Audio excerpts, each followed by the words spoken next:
வார்த்தை எரோமியா 31:34 நான் அவர்கள் அக்கிரமத்தை மன்னித்து அவர்கள் பாவங்களை இனி நினையாதிருப்பேன். பிரியமான தெய்வ பிள்ளைகளே, எவருடைய பாவங்கள் மன்னிக்கப்பட்டது, எவருடைய அக்கிரமங்கள் எண்ணப்படாதிருக்கிறது அவன் பாக்கியவான் என்று வேதம் சொல்லுகிறது.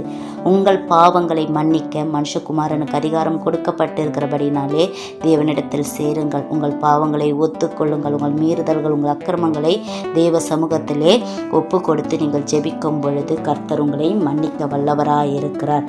வேதம் சொல்லுகிறது பாருங்க, வேதத்தில் எழுதப்பட்டிருக்கிறது, நீர் என்னை ஈசோப்பினால் சுத்திகரியும், அப்போது நான் சுத்தமாவேன், என்னை கழுவி அருளும், அப்போது நான் உரைத்த மலையிலும் வெண்மையாவேன் என்று.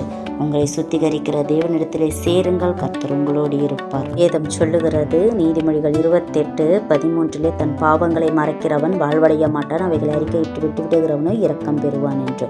தேவனிடத்தில் சேருங்கள், அவரை உங்களுக்கு மன்னித்து ஏற்றுக்கொள்வார். ஆமென்.